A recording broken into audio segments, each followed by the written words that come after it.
مدنی آقا کی بارگاہ بے کس پناہ میں درود شریف کا ہدیہ نچھاور کریں۔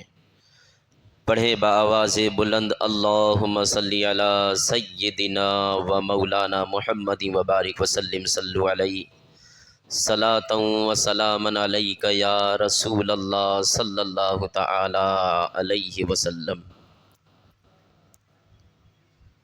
تھوڑی سی آپ کو تکلیف ہوگی، ابھی تھوڑا شربت کنارے رکھ دیجیے، ابھی کسی کو مت پلائیے گا۔ اسٹاپ، جب ناظم صاحب کھڑے ہوں گے نظامت کے لیے، جب کوئی ریسٹ کر رہا ہو اس وقت آپ پانی پیجیے گا۔ بتائیے، محفل شروع ہوئی آدھا گھنٹے کا، ابھی وقت بھی نہیں گزرا، شربت اور دربت شروع ہو چکا۔ حضرات، میں تھوڑی سی تکلیف آپ لوگ کو دوں گا کہ ادھر کی جگہ پر کریں، پیچھے والے بیٹھے رہیں تاکہ جو باہر بیٹھے ہیں وہ اندر آ جائیں، ہم آپ کو دیکھیں، آپ ہمیں دیکھیں، اندر کھسک جائیں، آپ لوگ ادھر دب جائیں، اور پیچھے بیٹھنے والے افراد اندر تشریف لائیں۔ اندر آئیے، چار اے سی آپ لوگ کے لیے لگی ہے۔ آپ کیوں گرمی میں؟ ببلو بھائی تشریف لائیں، آپ بیٹھے رہیں مؤذن صاحب وہیں۔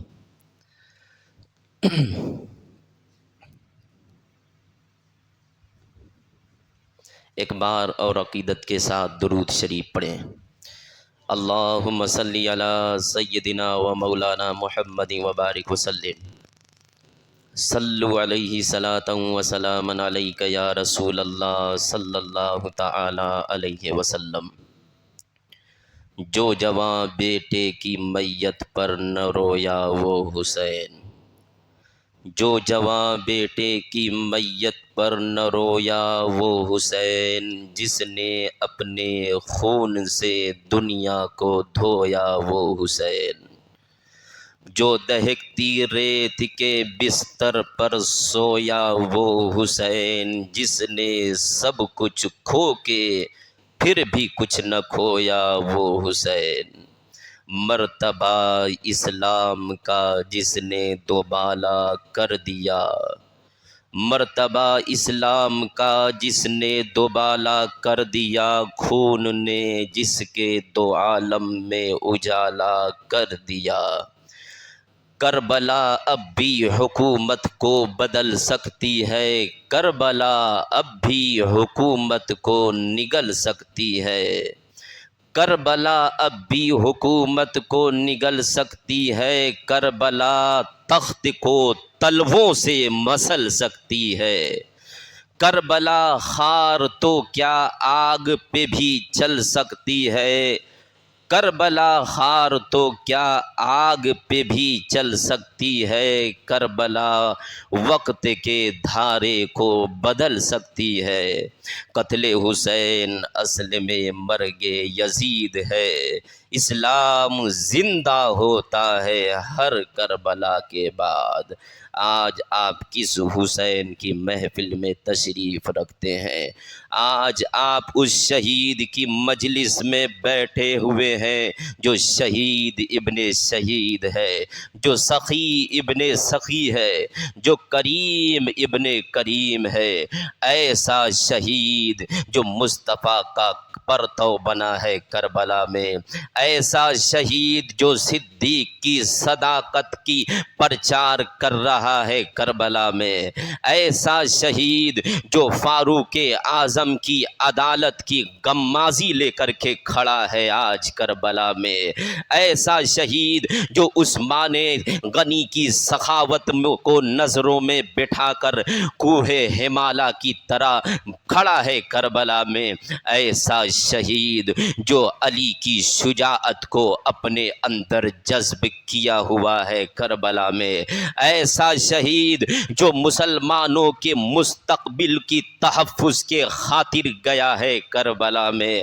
ایسا شہید جو اسلام کے نظام کو باقی رکھنے کے لیے پہنچ گیا ہے کربلا میں، ایسا شہید جو اصول اسلام کے تحفظ کے خاطر گیا ہے کربلا میں، ایسا شہید جو نظام اسلام کی بقا اور خانہ کعبہ کے تقدس کے لیے گیا ہے کربلا میں۔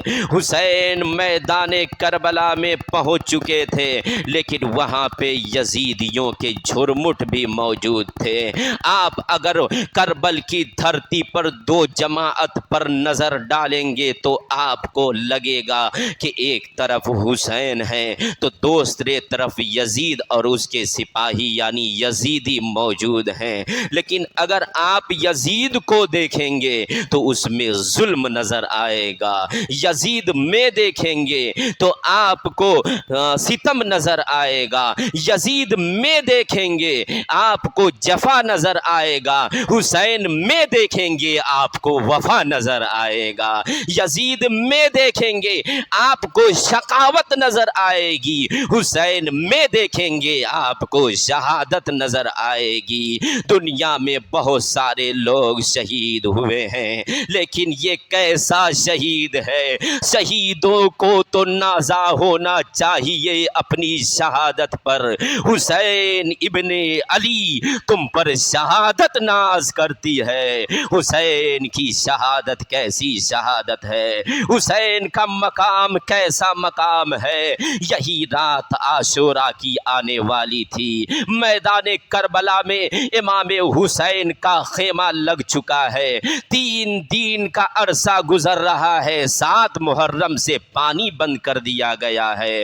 امام حسین کے قافلے والوں پر عمرو بن سعد کا 22,000 کا لشکر کربلا میں ہے۔ حسین کوہ ہمالا کی طرح کھڑے ہو کر کے صبر و تحمل کا پیغام دنیا والوں کو دے رہے ہیں۔ یہ کون حسین ہے جن کی پرورش فاطمہ زہرا خاتون جنت نے فرمائی تھی؟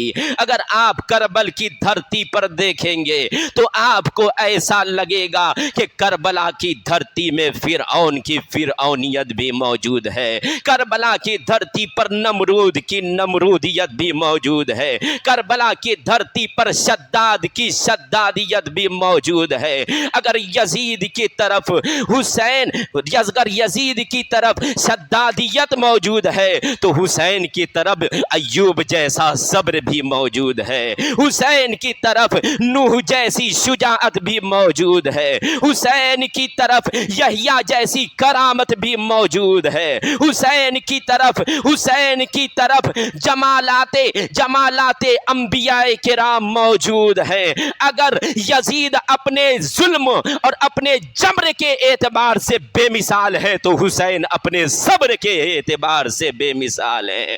یہ امام عالی مقام ہے، قوم امام عالی مقام پر، قافلہ امام عالی مقام پر پانی بند کر دیا گیا ہے۔ 3 روزانہ اور شبینہ عرصہ گزر گیا ہے۔ میں پوچھتا ہوں آج امام حسین کے قافلے پر پانی کیوں بند کیا جا رہا ہے؟ انہیں بھوکا کیوں رکھا جا رہا ہے؟ ان کے بچوں کو پیاسا کیوں رکھا جا رہا ہے؟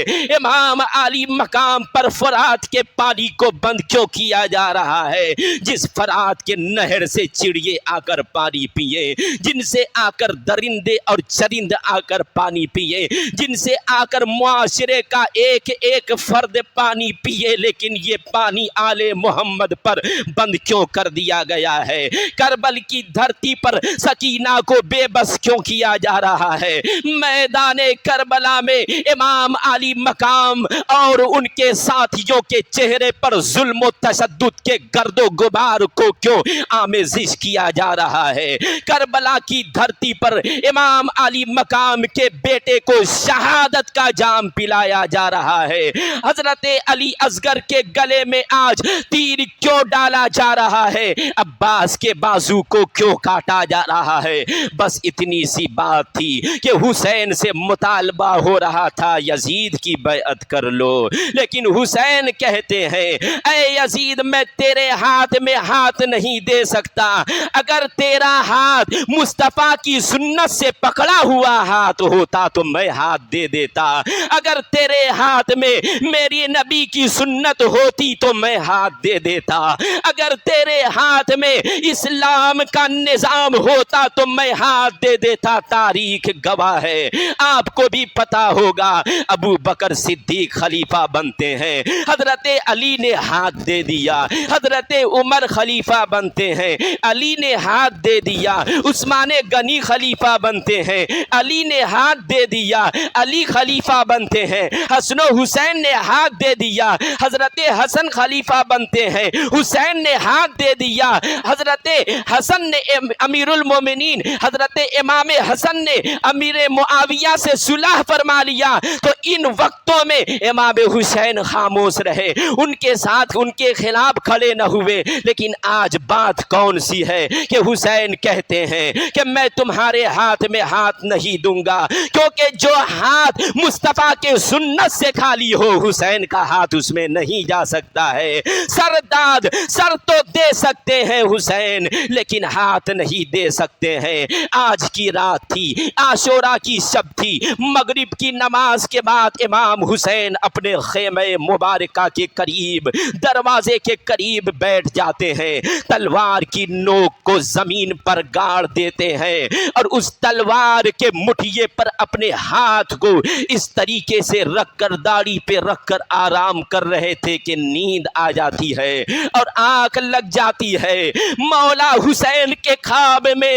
انسانوں کا شہنشاہ تشریف لاتا ہے، رحمت للعالمین آقا تشریف لاتے ہیں۔ حسین تم مصیبت میں گرفتار ہو، حسین تمہارا امتحان لیا جائے گا، حسین تمہیں مارا ستایا جائے گا، حسین تم بہت جلد مجھ سے ملنے کے لیے آؤ گے۔ عزیزان گرامی وقار، رات میں کہیں جنگ نہیں ہوتی ہے، امام علی مقام تلوار پر ٹیک لگائے تھے، خواب میں مصطفیٰ کی زیارت ہوتی ہے، یزیدیوں نے جنگ کا نکارہ بجا دیا، حضرت عباس کھڑے ہوتے ہیں، حضرت امام علی مقام کی نیند کھلتی ہے، کہا یہ کیسا نکارہ ہے، یہ کیسی آواز آ رہی ہے؟ بتایا جا رہا ہے جنگ کا نکارہ ہے۔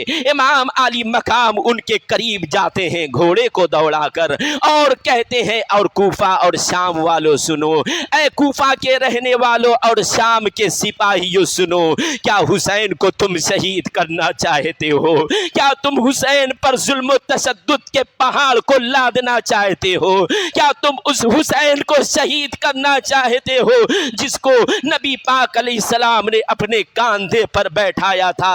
امام علی مقام نے فرمایا کہ ڈرو اللہ کے عذاب سے، اگر تم ہمارے دشمن بن جاؤ گے رہتی دنیا تک انسانوں کی زبان پر کلمات رسوائی سے تم کو یاد کیا جائے گا، ذلت و خار کے الفاظ سے تمہیں یاد کیا جائے گا، ڈرو اللہ کے عذاب سے، اللہ کی پکڑ بہت سخت ہے، ڈر جاؤ۔ یزیدیوں نے کہا حسین یہاں کچھ نہیں چلے گا، اب تو تمہیں لڑائی کے لیے تیار ہو جانا ہے۔ امام فرماتے ہیں اگر تمہیں لڑنا ہے اور تمہاری تلوار ہمارے خون کی اتنی ہی پیاسی ہے تو پھر مجھے ایک رات کی مہلت دے دو۔ وہ خون حسین کے پیاسے تھیں ان کی تلواریں، آؤ خون حسین کو ملاحظہ فرماؤ۔ حسین کا خون صرف حسین کا خون نہیں ہے، حسین کا خون حضرت علی کا بھی خون ہے، حسین کے جسم میں فاطمہ زہرا کا بھی خون ہے، حسین کے جسم میں نبی مرتضیٰ کا بھی خون ہے، رحمت للعالمین آقا کا بھی خون ہے۔ آپ ملاحظہ فرماؤ یہ دنیا کیسی دنیا ہے، یہ کائنات کیسی کائنات ہے۔ آپ پورے کائنات کا مشاہدہ نہیں کر سکتے، لیکن اسی کائنات کے اوپر ساتوں آسمان کے اوپر سدرۃ المنتہی، اس کے بعد جنت الماوا، اس کے بعد عرش معلیٰ ہے، عرش معلیٰ ساری کائنات کو اپنے گھیرے میں لیے ہوا ہے۔ یہ عرش الہی ہے کہ کائنات کا ایک ایک ذرہ اس کے دائرے میں آیا کرتا ہے، لیکن اس عرش اعظم کی حقیقت کیا ہے؟ عرش اعظم کو اللہ نے مصطفیٰ کے نور سے پیدا کیا ہے اور حسین کو مصطفیٰ کے خون سے پیدا کیا ہے، یہ حسین کا خون ہے۔ آج کربل کی دھرتی پر خون حسین سے اپنی تلوار کو رنگنے کے لیے یزیدی بےتاب ہیں، حصول دنیا کی خاطر، حصول دنیا کے لیے خون حسین کے پیاسے بنے ہوئے ہیں۔ امام نے فرمایا مہلت دے دی جائے۔ امام علی مقام آتے ہیں، اپنے ساتھیوں کو اکٹھا کرتے ہیں، جن میں صحابہ کرام بھی تھے، کچھ کچھ تابعین کبار بھی تھے، کچھ ان کے غلام اور خدام بھی تھے، سبوں کو جمع کرتے ہیں۔ امام علی مقام فرماتے ہیں دیکھو یزیدی اب جنگ کے بغیر کچھ بھی نہیں چاہتے، یہ چاہتے ہیں کہ مجھے مار دیا جائے، یہ چاہتے ہیں کہ مجھے شہید کر دیا جائے، یہ چاہتے ہیں کہ میرے سر سے تن کو جدا کر دیا جائے۔ اے میرے ساتھیوں، میں چاہتا ہوں تم لوگ اپنی اپنی جگہ چلے جاؤ۔ جس کو مکہ جانا چاہتے، تم اگر مکہ جانا چاہتے ہو تو مکہ چلے جاؤ، مدینہ جانا چاہتے ہو مدینہ چلے جاؤ، مملکت اسلامیہ کے جس سرحد پر جانا چاہتے ہو چلے جاؤ۔ حسین کل میدان قیامت میں تم سے کوئی بھی سوال نہیں کرے گا۔ سارے اصحاب کھڑے ہو کے کہتے ہیں، بیک زبان کہتے ہیں، اے میرے مولا حسین، اے میرے پیارے حسین، اے نبی کے شہزادے حسین، اے فاطمہ کے نور عین حسین، آپ یہ کیا کہتے ہیں؟ اگر آپ کہیں گے تو کیا ہم لوگ چلے جائیں گے؟ نہیں نہیں، اگر آپ کو ایسی نگری میں تنے تنہا چھوڑ کر چلے جائیں گے تو کل نانا خیر الورا کی شفاعت کے ہم حقدار کیسے ہو سکتے ہیں؟ ہم آپ کو ایسے وقت میں تنے تنہا نہیں چھوڑ سکتے ہیں، بلکہ جب تک ہمارے جسم میں جان ہے ہم آپ کو میدان میں بھی جانے کی اجازت نہیں دیں گے، جب تک کہ ہم اپنی جان کو آپ کے قدموں میں قربان نہیں کر دیتے ہیں۔ اللہ اکبر، یہ حسین کے ساتھی ہیں، حسین کے اصحاب ہیں، یہ حسین کے چاہنے والے ہیں۔ ان کا ارادہ کتنا مضبوط ہے، ان کا ارادہ کتنا مستحکم ہے، ان کا ارادہ کتنا پر استقلال ہے۔ حسین کہتے ہیں جاؤ اپنی جان بچا لو، لیکن وہ کہتے ہیں ہم آپ پر اپنی جانیں لٹا دیں گے۔ حسین کہتے ہیں اپنے بچوں کی جانیں بچا لو، وہ کہتے ہیں ہم بچوں کو بھی قربان کر دیں گے۔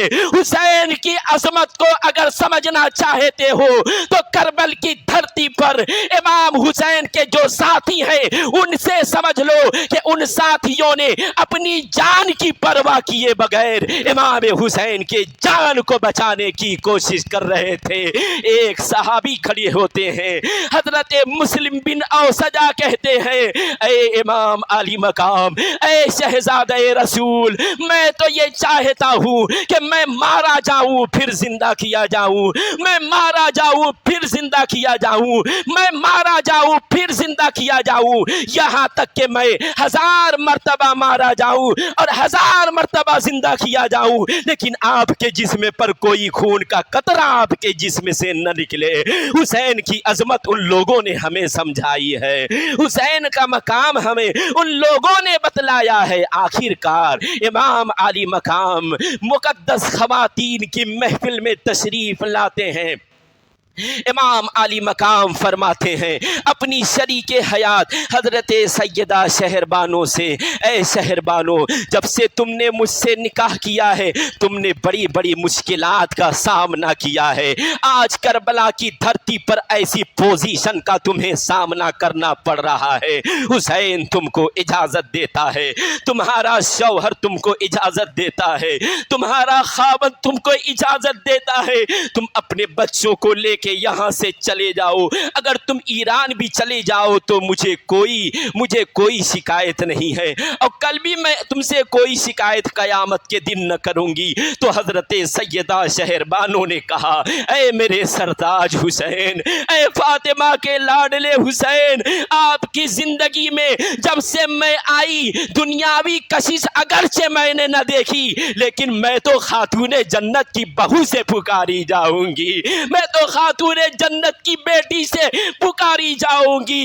آپ ہمیں اپنے قدموں میں رہنے کی جگہ مرحمت فرمائے، آپ یوں ہمیں اس طرح جانے کی اجازت نہ دے دیں۔ امام علی مقام نے سیدہ زینب پاک، ان کی بڑی بہن تھی سیدہ زینب، کہتی ہے اے سیدہ، اے میری مخدومہ، اے میری بہن زینب، تم میرے فاطمہ زہرا کی نشانی ہو، تمہارے اندر سیرت فاطمہ موجزن ہے، تم اپنے بچوں کو لے کے چلے جاؤ، ام اسحاق سے کہتے ہیں حسین، ام رباب سے کہتے ہیں حسین، ام لیلا سے کہتے ہیں حسین، ان کی خادمہ تھی ان سے کہتے ہیں حسین، کہتے ہیں میرے مولا حسین یہ میرے خون کے پیاسے ہیں، اگر تم یہاں سے چلے جاؤ گی تو یہ تمہارا کچھ نہیں بگاڑ سکتے، تم کو کچھ نہیں کہیں گے، بلکہ یہ یزیدی خوش ہو گئے ہوں گے کہ دیکھو حسین کو چھوڑ کر ان کے گھر والے بھی جا رہے ہیں۔ لیکن سبوں نے یہی کہا ہم ایسی حالت میں آپ کو تنہا چھوڑ کر نہیں جا سکتے ہیں،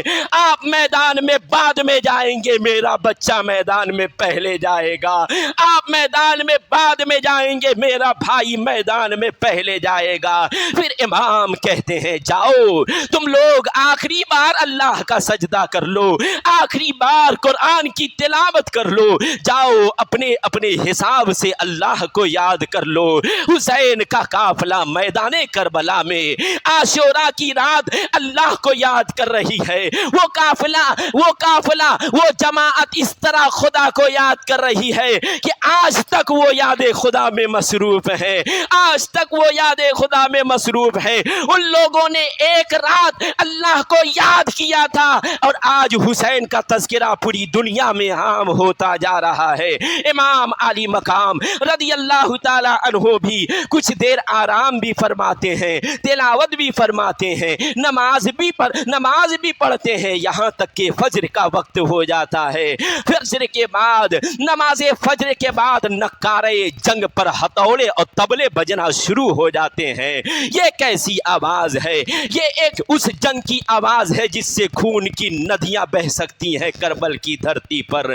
آج اس ہتھوڑے کو اس ڈھول اور اس نقارے پر مارا گیا ہے کہ جس سے خاک کربلا کو خون اہل بیت سے رنگین کرنے کا پیغام مل رہا ہے۔ امام علی مقام رضی اللہ تعالی عنہ گھوڑے پہ سوار ہوتے ہیں، آخری مرتبہ ان لوگوں سے کہنے کے لیے جاتے ہیں کہ اے کوفیو اب بھی سدھر جاؤ، اپنی دنیا کو بنانے کے چکر میں آخرت کو برباد نہ کرو، تم جانتے ہو میں کون ہوں، تم پہچانتے ہو میں کون ہوں، تمہیں پتا ہے میرا مقام کیا ہے، ارے بتاؤ ہے کوئی میرے جیسا اس وقت مصطفیٰ کا نواسا دنیا میں؟ سبوں نے کہا نہیں۔ حسین کہہ رہے ہیں تم کس حسین سے لڑنے کے لیے آئے ہو؟